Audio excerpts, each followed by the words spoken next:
everyone. So GrowTech sent me 3 GroBuckets to try out. In the box that they sent me, there were the 3 float valves, the 3 black tubes, then this contraption that hooks to the tubes that you put on top of the 5-gallon bucket, and then the 3 baskets that goes at the bottom of a 5-gallon bucket. So this set does not come with a 5-gallon bucket. You can just buy that at Home Depot or Lowe's. I ended up getting it at Lowe's for $4.89 or something like that. These are food safe buckets, and they're located in the paint section. So on the buckets, I am drilling a small hole that is the overflow water hole, so that your buckets do not fill up, so that it drowns out your plants. I'm drilling it about 3.5 inches from the bottom of the bucket. So you take the basket, and then you take the tube and you push it in really well so that it doesn't fall apart when you add soil. Then for the float valve, you connect the 2 pieces, and that would go into the tube. I'm going to put it into the bucket, and then the float valve goes into the tube. And then the cap to the tube and the float valve gets pushed in pretty well, so that the edge of the 5-gallon bucket holds the tube as well, so it doesn't fall over. It also acts as a trap for the float valve, so it doesn't push all the way up when your bucket is full of water. So I'm going to fast motion set up my other GroBuckets, and then after this I am going to start on making my soil for the GroBuckets. So I bought Coast of Maine raised bed mix. It has a good balance of nutrients in it, and I just don't have to amend it. It's a very loomy, light soil for the raised bed, or for the GroBuckets, but it's made for raised beds.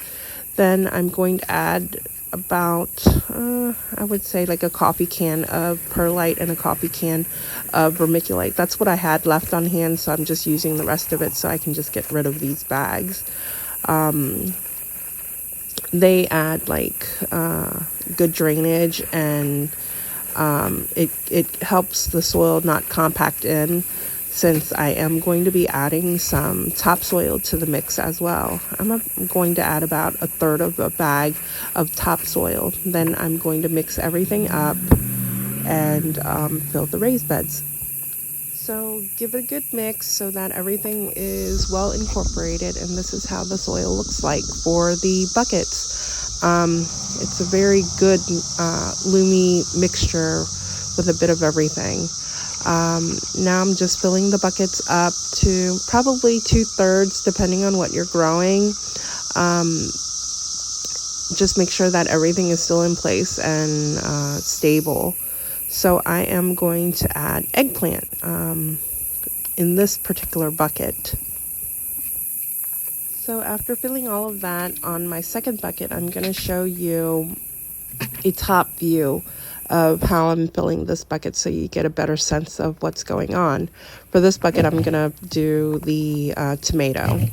So you just start filling it, make sure everything is nice and stable, and fill it about 1/3 of the way, and then just double check if you're growing tomato or whatever plant you're putting in there that it's fitting correctly. Tomatoes you can plant pretty deep, so that's what I'm gonna do here. So I filled it all the way up, and now I'm gonna give the tomato plant a good trim, since I don't want any of the lower branches touching the soil, and to pick off some of the suckers so it can focus on growing nice and thick for the center stalk.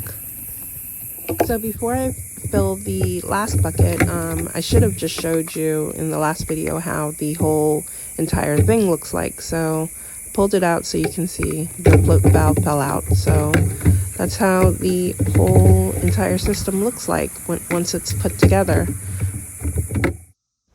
So in this last section, I'm going to show you how to water the grow bucket. You remove the cap and you spray water into the hole until it's full. The way you know that it's full is that the overflow hole that we drilled earlier in the video will start to leak, and that tells you that the container is full with water up to the overflow hole. And that's it. And you recap it, and your plants should have water on its own. When the roots grow large enough, the roots will pull the water up.